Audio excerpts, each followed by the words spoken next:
नमस्कार दोस्तों, स्वागत है आप सभी का आपके अपने चैनल सिग्मा यूथ इंजीनियर्स पे। मेरा नाम है विपिन यादव और आज का जो वीडियो है इसमें हम बात करने वाले हैं 4 ऐसे करियर स्किल्स जिनको की करने के बाद आपको जो है जॉब्स की कोई भी कमी नहीं रहेगी। यहाँ पर जो है मैं उन स्टूडेंट्स के लिए ये वीडियो बना रहा हूँ जो कि फ्रेशर हैं या फिर जो है जो अभी स्टूडेंट है। ठीक है, तो उन सभी स्टूडेंट्स के लिए क्या ऐसे 4 करियर स्किल्स हैं जो कि टॉप मैन्युफैक्चरिंग कंपनीज जो है हायर करती हैं इन 4 कैटेगरी के जो है स्किल्स के स्टूडेंट्स को। तो देखिए यहाँ पर जो है हम बात करने वाले हैं आईटीआई डिप्लोमा और बीटेक के स्टूडेंट्स के लिए जो कि फ्रेशर हैं या फिर जो है स्टडी कर रहे हैं किसी भी इंस्टीट्यूट्स में। ठीक है, तो खास करके जब स्टूडेंट जो है फ्रेशर होता है तो उसको जॉब की सबसे ज्यादा टेंशन होती है और फ्रेशर को जो है कोई भी इंडस्ट्री आज की डेट में जो है जॉब देना पसंद नहीं कर रही है।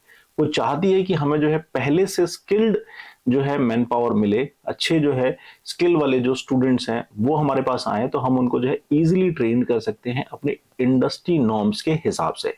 तो सबसे पहली जो रिक्वायरमेंट आती है कि स्टूडेंट को कहाँ से सोचना चाहिए अपने करियर के बारे में। देखिए, जब आप फर्स्ट ईयर सेकेंड ईयर में होते हैं तो आपके जो है बेसिक्स जो होते हैं सब्जेक्ट्स होते हैं वही उनका प्रेशर काफी ज्यादा होता है, तो उस समय जो है आपके पास स्किल को डेवलप करने का टाइम नहीं होता है। लेकिन सेकेंड ईयर के बाद जो है जब आपके सभी जो कोर सब्जेक्ट्स हैं वो जब क्लियर हो जाते हैं मैक्सिमम, तो उस समय आप जो है अपने करियर पे जो है फोकस कर सकते हैं। उस समय जो है आप स्किल्स के ऊपर काम कर सकते हैं। ठीक है, जैसे कि आप इंडस्ट्रियल ट्रेनिंग करना चाहते हैं तो इंडस्ट्रियल ट्रेनिंग के ड्यूरेशन में आप जो है 2-3 कोर्स ऐसे कर सकते हैं। अब मैं यहाँ पर आपको टॉप 4 कोर्सेज बताने वाला हूँ जिनको कि अगर आप कर लेते हैं अपने स्टडी के ड्यूरेशन में या फिर जब आप पास आउट हो जाते हैं उसके बाद कर लेते हैं तो आपका जो करियर है वहां से आपका ग्राफ काफी तेजी से इंक्रीज कर सकता है। नंबर 1 है आपका सीएनसी वीएमसी इंडस्ट्री में। अगर आप जो है सीएनसी इंडस्ट्री के अंदर जो है जाना चाहते हैं या फिर आप ऑटोमोबाइल इंडस्ट्री में जाना चाहते हैं तो आपको जो है सीएनसी प्रोग्रामिंग ऑपरेटिंग सेटिंग ये जो है आपको कॉलेज ड्यूरेशन या कॉलेज के पास आउट होने के जस्ट बाद आपको सीख लेना चाहिए। यहां पर देखिए 99.9% जो है जॉब अपॉर्चुनिटीज अवेलेबल रहती हैं। अगर आप जो है सही तरीके से स्किल्स को सीख लेते हैं तो आपको जॉब्स की कोई कमी नहीं रहती है। ठीक है, अब यहाँ पर देखिए अलग अलग टाइप की जॉब्स आती हैं। ऑपरेटर की अलग है, सेटर की अलग है, प्रोग्रामर की अलग है। तो ये आपको जो है सीखना पड़ेगा, इसमें आपको टाइम देना पड़ेगा। यहाँ पर देखिए आपको 100% जॉब्स अवेलेबल है। 0.01% की बात मैं करूं कि भाई वो ही स्टूडेंट यहाँ पर सरवाइव नहीं कर सकता जो मेहनत नहीं कर पाते हैं। बाकी 99.99% तक जो है प्लेसमेंट हो जाता है। ठीक है, तो यहाँ पर देखिए जॉब की कोई कमी नहीं है, इस फील्ड में आप इजीली जॉब ले सकते हैं। सीएनसी और बीएमसी सेकेंड जो कोर्स है वो है आपका ऑटो कैड डिजाइनिंग। अगर आप एक डिजाइन इंजीनियर के फील्ड में जाना चाहते हैं तो ऑटो कैड जो है सबसे इंपॉर्टेंट रोल प्ले करता है आपके करियर में। ऑटोकैड जो है बेसिकली ड्राफ्टिंग के लिए यूज करते हैं जहां पर हम जो है 2D इंजीनियरिंग ड्राइंग्स को ड्रॉ करते हैं इजीली। ठीक है, अब ऑटोकैड में आपका करियर तभी ग्रो कर सकता है जब आप जो है इसकी स्किल्स को इंडस्ट्रियल नॉर्म्स के हिसाब से डेवलप करते हैं। अब मैं आपको यहां पर बताना चाहूंगा कि इंडस्ट्रियल नॉर्म के हिसाब से मतलब कि ये होना चाहिए आपको जिस स्किल्स की जरूरत पड़ेगी इंडस्ट्री को वो स्किल आपको सीखना पड़ेगा। आपको जो है टेक्निकल टर्म्स समझनी होंगी, इंजीनियरिंग की जो टर्म्स यूज होती हैं, ज्योमेट्रिक डायमेंशन एंड टॉलरेंसिंग, जो स्पेसिंग होती है, वो सब कुछ आपको जो है यहाँ पर सीखना पड़ेगा। तभी जो है आप ऑटोकैड ड्राफ्टिंग या डिजाइनिंग का जो स्किल है उसको यूटिलाइज कर सकते हैं। इंडस्ट्रियल में आपको जो है एज ए डिजाइनर या ड्राफ्टमैन के तौर पे जो है आपको एंट्री मिल सकती है, बट आपको एक रेपुटेटेड इंस्टीट्यूट से ज्वाइनिंग करनी पड़ेगी, टेक्निकल नॉलेज आपको एक्वायर करनी पड़ेगी, फिर जो है आप इजीली जो है इस फील्ड में आसानी से एंट्री ले सकते हो। सबसे अच्छा जॉब अपॉर्चुनिटीज रहती है ड्राफ्टमैन के लिए। वो जो है टेक्निकल टर्म्स को समझते हैं, ब्लूप्रिंट्स को आपको रीड करना आना चाहिए, ब्लूप्रिंट्स के साथ में जो है आपको जो है नए मॉडल्स को क्रिएट करना आना चाहिए, आपको जो है जो टेक्निकल स्टाफ टीम होती है उसको सपोर्ट देना पड़ेगा। तो वो सब चीजें तब आप दे पाएंगे जब आपकी खुद की जो है टेक्निकल नॉलेज स्ट्रांग होगी। अगर आपकी टेक्निकल नॉलेज वीक रहेगी तो आप जो है किसी को सपोर्ट नहीं कर पाएंगे। खास करके एक डिजाइन इंजीनियर को जो है पूरी डिजाइन उसके दिमाग में क्रिएट होती है, वो अज्यूम करता है और फिर जो है उसको एक्सप्लेन करता है जो मैन्युफैक्चरिंग जो स्टाफ होता है। ठीक है, जैसे कि सीएनसी मशीन के प्रोग्रामर हो गए, सेटर हो गए, इनको जो है आपको एक्सप्लेन करना पड़ेगा कि हमको एग्जैक्ट जो चाहिए डायमेंशन वो इस टाइप की होनी चाहिए। ठीक है, तो ये दूसरा फील्ड है। यहां पर देखिए ऑटोकैड आपके लिए बहुत इंपॉर्टेंट रोल प्ले करेगा। इसके साथ में आप जो है सॉलिड वर्क्स एक सॉफ्टवेयर ऐसा है जिसको कि आप 3D मॉडलिंग के लिए यूज करते हैं। ये जो है आपका कैम प्रोग्रामिंग में भी होता है, डाई मोल्ड इंडस्ट्री के अंदर भी यूज होता है। तो यहाँ पर जो है आप अच्छा ग्रो कर सकते हैं अगर आप जो है अच्छी नॉलेज एक्वायर करते हैं। आप जो है सही प्रिसीजन जो है डिजाइन कर सकते हैं, कोई अच्छी मॉडल्स को इजीली डिजाइन कर सकते हैं, एक्सप्लेन कर सकते हैं और उसको जो है प्रोडक्शन में ला सकते हैं। तो आपको यहाँ पर बहुत अच्छी सैलरी मिल जाती है। तो ये जो फील्ड है ये भी अच्छा है। बट यहाँ पर देखिए 90% जो लोग जो है वो पैसे के लिए आते हैं कि भाई मुझे जो है पैसा मिल जाए, यहाँ पर नॉलेज को एक्वायर नहीं करते हैं, इसलिए स्ट्रगल करते रहते हैं। तो सबसे इंपॉर्टेंट चीज क्या है यहाँ पर, सबसे पहली चीज आपके लिए ये होनी चाहिए कि मुझे जो है ज्यादा से ज्यादा नॉलेज एक्वायर करनी है। फिर जो है आप सैलरी के बारे में सोच सकते हैं। पहले अगर आपने जो है सैलरी के बारे में सोचा कि मुझे जो है सैलरी इतनी चाहिए तब मैं काम करूंगा, तब आपको जो है यहाँ पर इस फील्ड में सक्सेस नहीं मिलेगी, क्योंकि यहाँ पर जो है नॉलेज वाला बंदा ही टिक पाता है। जिसके पास नॉलेज नहीं है वो जो है यहाँ पर स्ट्रगल करता रहता है। ठीक है, तो दूसरा फील्ड भी आपके लिए अच्छा है। आप जो है इस कोर्स को आप अपने कॉलेज ड्यूरेशन में भी कर सकते हैं, कॉलेज के पास आउट होने के बाद भी कर सकते हैं। और सर्टिफिकेशन जो है आपकी आईएसओ स्टैंडर्ड की होनी चाहिए, उसी इंस्टीट्यूट से आपको करना चाहिए। नॉर्मल इंस्टीट्यूट से मत करिए जो कि आपको जो है टेक्निकल नॉलेज ना दे, प्रैक्टिकल नॉलेज ना दे पाए। तो ऐसे इंस्टीट्यूट्स में करने पर जो स्टूडेंट करते भी हैं उनके पास सर्टिफिकेट तो मिल जाएंगे बट उनके पास नॉलेज नहीं होती है। इसलिए वो बेचारे इधर उधर घूमते रहते हैं, जॉब्स के लिए बार बार स्ट्रगल करते हैं, लेकिन जॉब्स उनको नहीं मिलती है क्योंकि इंटरव्यू में जो है वो क्लियर नहीं कर पाते हैं। तो इंटरव्यू क्लियर करने के लिए आपके पास टेक्निकल नॉलेज होना जरूरी है। ठीक है, तो ये चीज आप अपने माइंड में मेकअप कर लीजिए। अब हम बात करते हैं थर्ड फील्ड की। थर्ड फील्ड है आपका क्वालिटी कंट्रोल। अगर आप क्वालिटी कंट्रोल फील्ड में एंटर लेना चाहते हैं तो आपके लिए जो है क्वालिटी इंस्ट्रूमेंट्स के बारे में अच्छी नॉलेज इकट्ठी करनी पड़ेगी। आपको जो है प्रिसीजन देखना पड़ेगा, टॉलरेंस देखना पड़ेगा और इंजीनियरिंग ड्राइंग को अच्छी तरीके से रीड करना पड़ेगा। सिंबल्स के बारे में आपको स्टडी करनी पड़ेगी। तो ज्योमेट्रिक डायमेंशन एंड टॉलरेंसिंग ये एक ऐसा सब्जेक्ट है जिसको आपको बहुत ही डीपली इसको स्टडी करना पड़ेगा और इसके बाद आपके पास जो नॉलेज होगी उसके आगे जो है पूरी की पूरी मैन्युफैक्चरिंग इंडस्ट्री में आपको जो है बहुत अच्छा रिस्पांस मिलेगा, आपको बहुत अच्छी रिस्पेक्ट मिलेगी और आपकी जॉब भी बहुत बढ़िया रहती है। क्वालिटी कंट्रोल इंजीनियर की जॉब काफी अच्छी है, लेकिन इसके लिए आपको जो है एक रेपुटेटेड कंपनी में एंट्री लेनी पड़ेगी।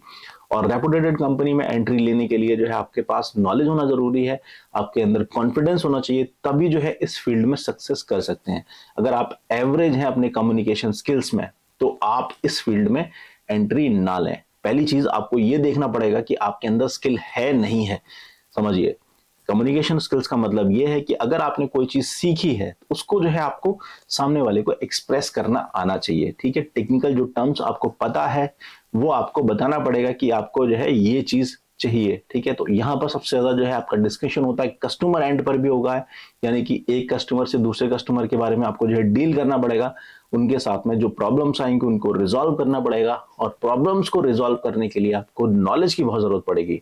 तो ये चीजें जो है क्वालिटी कंट्रोल डिपार्टमेंट में बहुत ज्यादा होती हैं। इसलिए यहाँ पर स्टूडेंट्स जो है वही सक्सेस कर सकते हैं अच्छी कंपनीज के अंदर जिनका कम्युनिकेशन स्किल अच्छा है, जो है टेक्निकल टर्म्स को इजीली समझते हैं और एक्सप्लेन अच्छे तरीके से कर लेते हैं।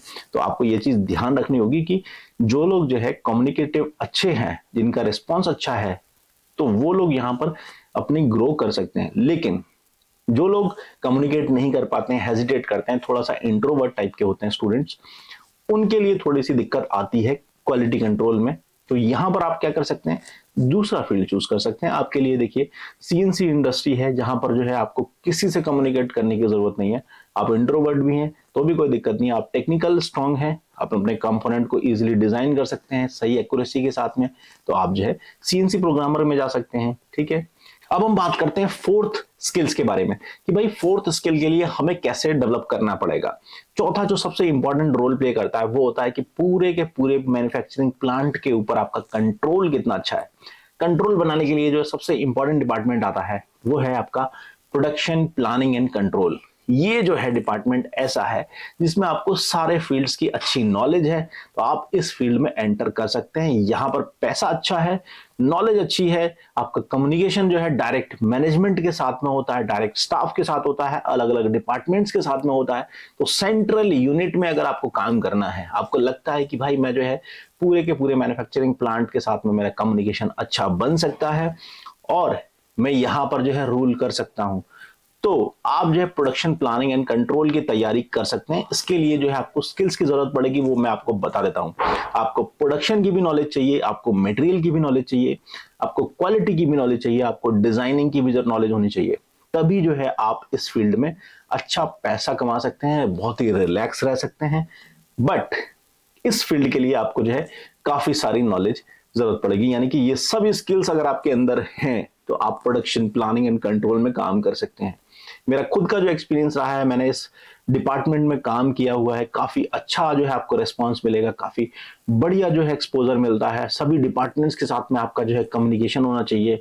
आप इजीली जो है पूरे प्लांट में क्या बन रहा है, कहाँ पे बन रहा है, कैसे बनेगा, कहाँ से रॉ मटेरियल आएगा, सबकी नॉलेज आपको जो है एक ही कंप्यूटर के अंदर मिल जाती है। आप वहीं से बैठ के पूरा का पूरा प्लांट मैनेज कर सकते हैं और आपका जो है डायरेक्ट कम्युनिकेशन होता है मैनेजमेंट के साथ में।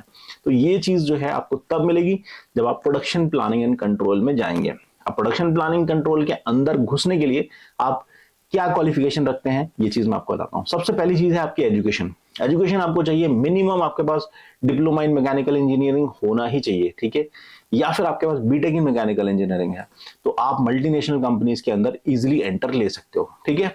अब स्किल्स की बात कर लेते हैं। स्किल्स में आपको चाहिए कि भाई आपके पास ऑटोकैड ड्राफ्टिंग आनी चाहिए, ठीक है।